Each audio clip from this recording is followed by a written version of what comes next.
Alrighty, folks, welcome back to Technical Knockout, the MMA Podcast. I'm your host, as always, Hussein, and this is actually going to be my second time recording this episode because the file got corrupted somehow. So here we are. We're going to talk about it again. We have UFC China, Umar Nurmagomedov versus Song Yadong. We also are going to recap the last couple events because I didn't get a chance to do an episode last week on Hernandez versus Rodriguez. I put out the quick picks, but I did not get a chance to do the full episode. So we will be discussing that card as well as UFC 330 because we did the preview pod for that, but unfortunately I didn't get a chance to do the recap. So here we are. We got a lot to talk about. We have so much to talk about, so little time. So let's get into it. Let's start with the biggest fight over the last couple weeks, and that was Islam Makhachev versus Ian Gary. Really great fight for both guys. I think both guys' stock rose in this performance. We said on the preview pod I didn't think it was going to be a barn burner, a classic. I thought it was going to be much more like slow-paced and methodical and come down to one or two tactics or decisions to win the fight. And that's kind of how it played out,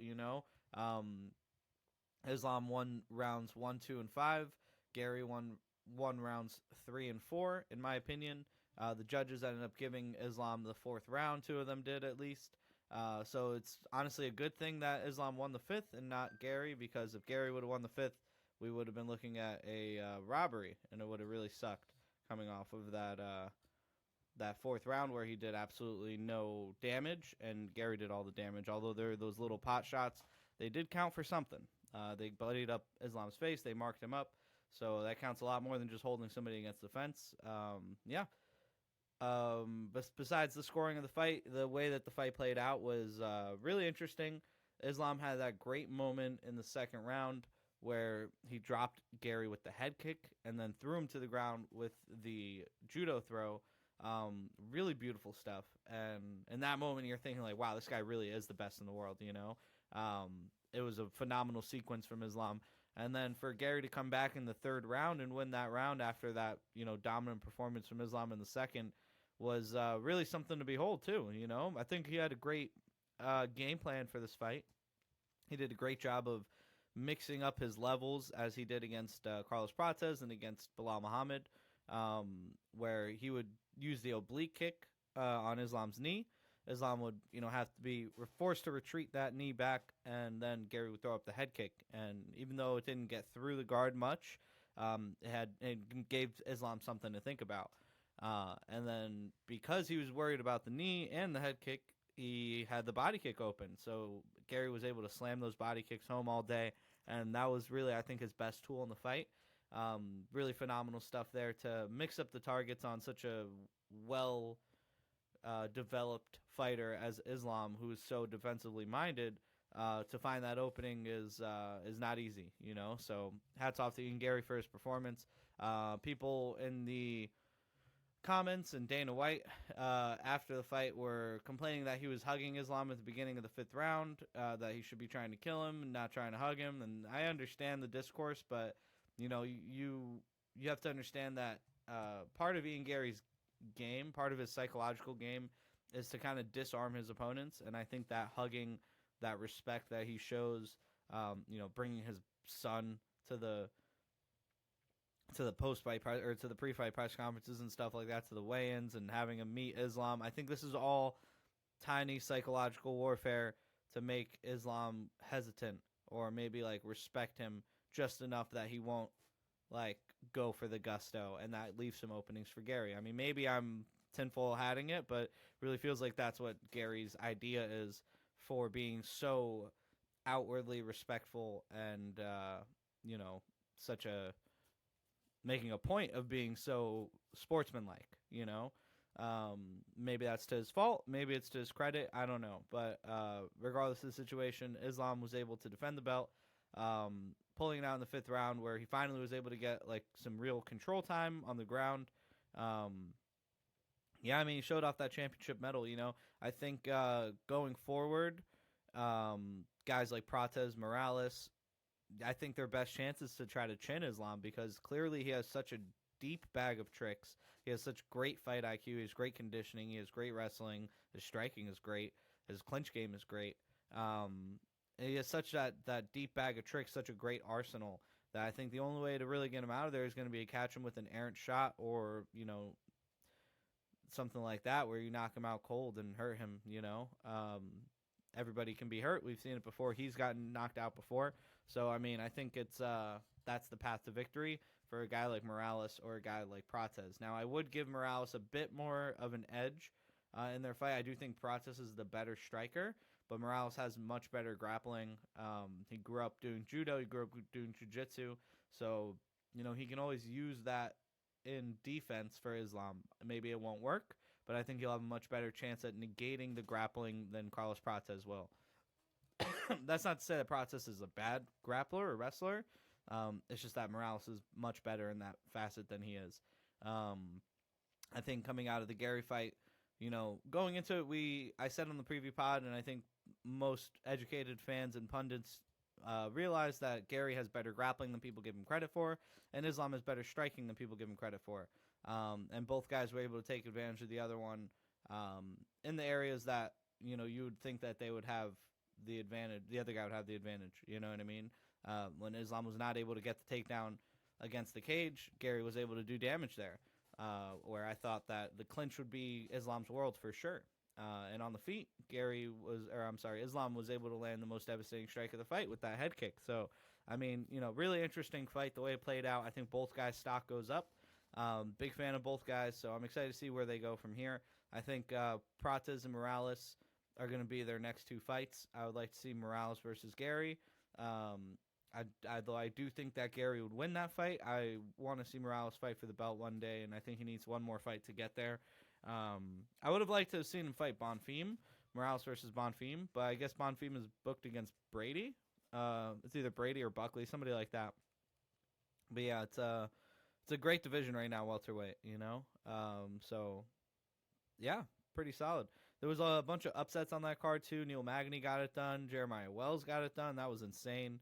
A few other ones that I'm blanking on right now, but honestly, it was an awesome card.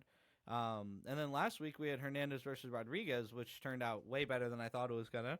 I thought Fluffy was going to have his way with RoboCop, but RoboCop looked incredible. I think that was RoboCop's best performance.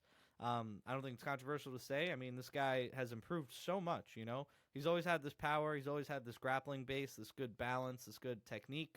But the thing that's really eluded him throughout his career is, I mean, one, his chin, he's been knocked out before, and two, his IQ, and three, his cardio, And I think all three of those, I mean, maybe not his chin, we didn't really see him get a chance to show it off. Fluffy's not really a heavy puncher like that. But he showed off phenomenal fight IQ to be able to adjust mid-fight, throwing those leg kicks in the second round and taking out Fluffy's base. And his cardio looked vastly improved. I mean, this is a guy who not that long ago imploded in the fourth round against Jared Cannonier in a fight that he was winning. He was in the driver's seat the whole time. It wasn't like it was a war and then he got tired. It was like he was beating up Jared Cannonier and then he got exhausted and Jared Cannonier knocked him out. Counter that to what we just saw this last weekend where he's taking Fluffy to the fifth round and winning the fifth round, in my opinion. Winning the fourth and the fifth round. It's crazy. Like, the guy has improved leaps and bounds, and I'm proud of him, I think he's put himself right there at the top of the division by beating Fluffy. I would love to see him fight DDP. That's the call-out that he made after the fight. I think that's a great matchup. It's a fun fight, first off, but also puts him right there for the belt. I think DDP, you can argue that he's earned his shot, but, he beat Usman. I would love to see DDP fight Strickland again because I think he would win again. But, if Strickland is going to fight Imavov, which he should, there's some time to kill there, and I think DDP versus RoboCop would be awesome. You can make RoboCop versus Hamzat, I guess, but I don't know. It kind of feels like Hamzat is going to retire or wait for a title shot, and he probably will get one. Lot to unpack there from last week's event. There was some other really good fights. Oh, I forgot to mention on UFC 330, Jillian Robertson came up short against Mackenzie Dern. And Dean Thomas came off like a huge asshole afterwards. Not cool. I think everybody's talked about it. Last week we also had Markel Medeiros versus Mason Jones. That was incredible. Phenomenal mid-fight adjustment from Medeiros to land that elbow in tight when Jones was throwing these wide hooks. They were kind of thrown down the whole fight. Honestly, that would have been fight of the night for me, except, if it hadn't been for the main event. The main event was great. But yeah, Medeiros landing that short elbow as Jones was coming in was a thing of beauty. It was a phenomenal adjustment made on the fly, and it won him the fight. So hats off to Markel Medeiros. Came in as a huge underdog, which was crazy. I was watching the broadcast. I was like, plus 290. Like, I would put these guys in at like minus 150, plus 150 type range, Like, they were very closely matched up, I thought, But I guess people had a lot of hype on Mason Jones coming into here. Would have been a great spot to pick him, but, unfortunately, I didn't. I did pick Rene de Ridder, though, and he got it done very easily. Roman Dolidze jumped guard in the first minute or two and just kind of got beat up on the bottom. So thank you very much, Roman Dolidze, coming out here and getting beat up. Carla Judice looked great. So did Chanel Dyer. So, if nothing else, we have two great women's prospects coming out of this last event. But there was other stuff to talk about. Shamil Gaziev got it done versus Kenny Zenjiku, who I don't know how to put my thumb on him. He looks different every fight. That guy, Anthony Wint, looked pretty good, pretty athletic heavyweight. And then Jamal Emmers bit down on his mouthpiece and threw a hard straight and popped out Leon Douglas's eye and got the TKO in the first round that way. Very crazy stuff. Marcio Barboza has bricks for his hands, and I heard that he came into the cage at like 180, which is crazy for a featherweight. But, it shows in that power that he carries in the fight. It's that natural stopping power. So he's really like a welterweight fighting featherweights. But, it is what it is. Keep an eye out for that guy. I think first-round knockouts are going to be plentiful in his career. Without further ado, let's get into the China card this weekend. We have a pretty good main event, and then there's some other fun fights, some fighters that I'm really excited to see perform, guys we haven't seen in a while. But in the main event, we have Umar Nurmagomedov versus Song Yadong. I feel like this is a pretty cut and dry matchup here. I think Umar has a better game than Song Yadong in pretty much every facet. However, he's been dropped before. He got dropped by Bezkat Almakhan. He got hurt by Mario Bautista. And Song Yadong has bricks for hands. Song Yadong also is pretty hard to take down. So if Umar can't get the wrestling going, if this fight stays on the feet, I do feel like Song Yadong has a chance to at least hurt or chin Umar Nurmagomedov. I just don't really see it. I think Umar has a much better game on the feet, has a much wider variety of strikes at his disposal. He can kick, he can move forward, he can move backward, he can jab, he can threaten the wrestling as well. I just feel like he's going to be faster than Song. Not that Song is slow, but he telegraphs things, whereas Umar is pretty quick and slick. So I expect Umar to kind of stay on the outside in this fight, try to get to the wrestling if he can. I think that will open up as the fight goes on, as Song starts to gas out, which we've seen him do before. He carries a lot of muscle on him, and that just doesn't bode well for the fourth and fifth round. I think Umar's got this fight in the bag. I do think it's going to take a bit longer. This is a guy who went to decision with Old Man Figueiredo, so he's not exactly pressing for the finish. And Song Yadong is very hard to finish. So I would take Umar by decision here. I think over 2.5 is a safe bet, just in case he does get this fight to the ground later in the fight and can work on a gassed Song Yadong. But again, Umar hasn't really shown that propensity to finish, that will to get the fighter out of there, at least not recently.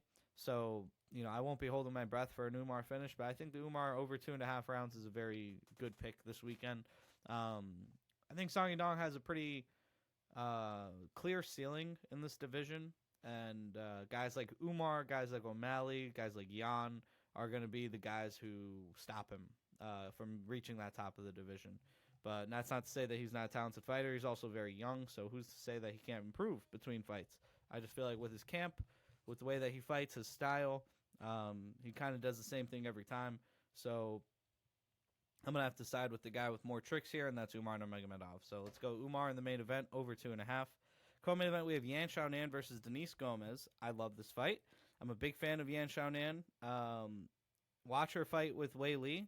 Watch her beat up Wei Li on the feet, get taken down, get submitted. The fight doesn't get stopped. Watch her get taken down, get beat up Wei Li in the next round, get taken down and ground and pound and TKO'd, and the fight doesn't get stopped. It's the only fight I've ever seen with 2 stoppages that went to decision. It was crazy. Wild fight. Probably the women's fight of the year that year. One of the best women's fight of all time, in my opinion. I think it would have gotten a lot more love, a lot more shine if it didn't happen right after Holloway versus Gaethje, which was incredible. But yeah, Yan Xiaonan, very talented striker. Keeps it on the feet. Very long side kick that she loves to use. Good 1-2. She's knocked out Jessica Andrade. She went to a draw with the current champion, Mackenzie Dern. I just feel like Xiaonan is a really great fighter and kind of underappreciated. She is getting older, and she draws here Denise Gomez, who is a little powerhouse. Gomez trains with Andrade. She has a very similar style of that kind of brawling, get in your face and put the pressure on you type of fighter. And that could very well play into Yan Xiaonan's counter-striking, and it can also break her as she's getting older and maybe getting more tired, So a very interesting fight. I will be taking Xiaonan. I just feel like she has a much deeper bag of tricks, and I think she should be able to get it done. I'm also incredibly biased. I really like her, so I hope she can get it done. Then you have Arichalang versus Kaya Sakura. I love this fight. This is a great action fight for Kaya Sakura. A fight that's winnable for him for sure. I think I'll be taking him, but Arichalang is one of those guys who's hard to count out because he's always in the fight. He's always looking for the always looking for the way to win. Not that Kai has like a small heart or something, but I just feel like Arichalang is a dog, and I'd be surprised if he's not the underdog coming into this fight because I feel like Kaya Sakura has shown great things in the sport. Maybe not so much in the UFC, but he's starting to put things together. And I hope he can get it done this weekend. I think he has the higher ceiling, so I hope he gets it done. You got Sumidarji versus Alex Perez, which is funny because this fight happened before. Sumidarji was winning the first fight, and then he kicked Perez in the groin, and he couldn't continue. That was also in China with Song Yadong in the main event, so it's pretty interesting that they're doing it again 3 months later. See how it shakes out this time.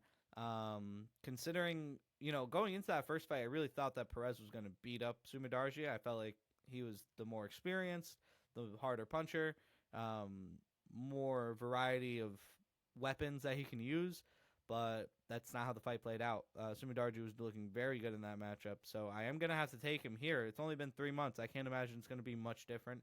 It's not like the groin kicks affected Perez's performance. They happened to stop the fight. So I'm going to go with Sumidarji here.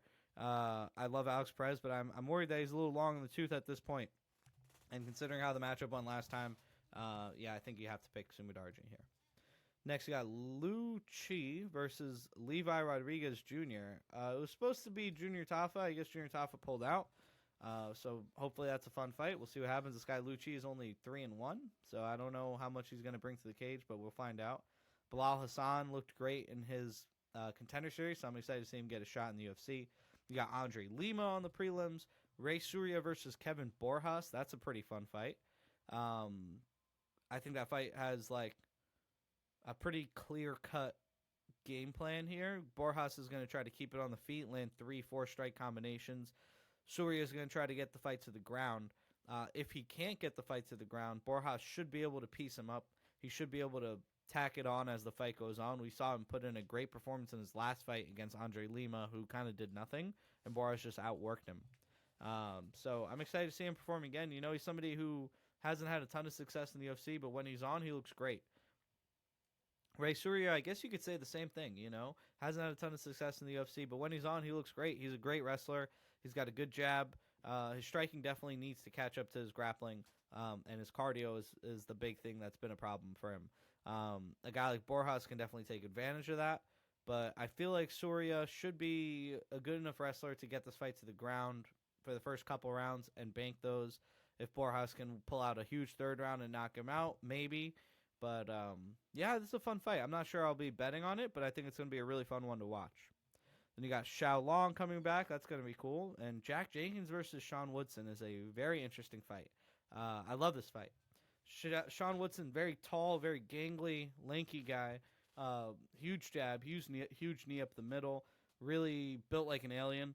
And he draws Jack Jenkins here, who's very compact, very tight boxing, good leg kicks.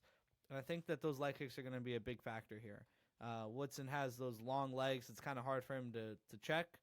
And Jenkins is pretty slick with his boxing. He should be able to box his way inside and slam a leg kick home. And hopefully he can beat Sean Woodson. Again, I'm very biased. I don't like Sean Woodson. I don't know. Something about him rubs me the wrong way. But I like Jack Jenkins, and I hope he can get it done. I won't be betting on it, but I'll definitely be watching it. I think it's going to be a fun one.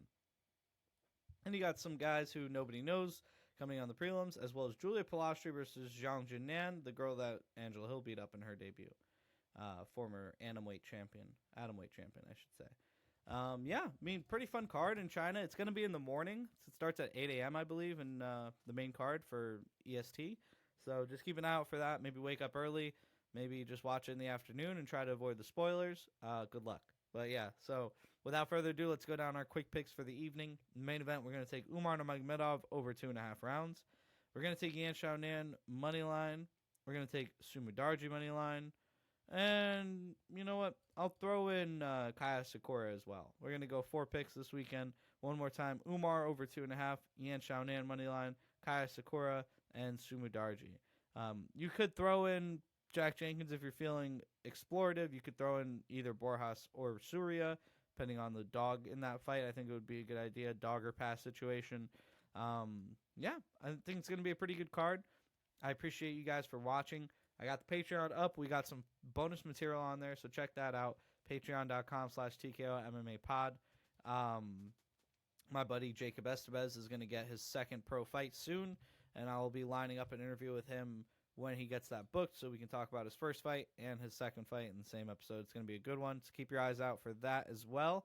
And check out my recent video on Jan Blachowicz' blitzing switch kick and other switch kicks in MMA. You know, Edson Barboza just retired recently.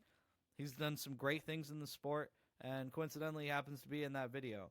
So I definitely would recommend it. In general, shouts out to Edson Barboza. He's had some classic fights, some classic knockouts, given us a lot to look at and think about over his career in MMA. I mean, the ones that come to mind, of course, the Terry Edom knockout, the Beneil Dariush flying knee, the Dan Hooker beatdown, you know, his fight against Anthony Pettis where he painted his ribs with his toes, kicking that body with the switch kick all day. A few leg kick knockouts in there. He had an awesome body kick TKO over Evan Dunham back in the day. This guy's been in there with some of the best, and he's never lost his will to win, you know. You watch his fight against Khabib, against Kevin Lee, and he's getting beat up the whole fight, and still in the 3rd or 4th round, he throws wheel kicks trying to knock the other guy out, and it's just like, this guy has so much heart, man. I love Edson Barboza, and if you love the sport, you should too, you know. I appreciate you guys. Thank you so much for watching, and yeah, good luck this weekend. Let's get this bread, and have a beautiful day, all right? Peace out.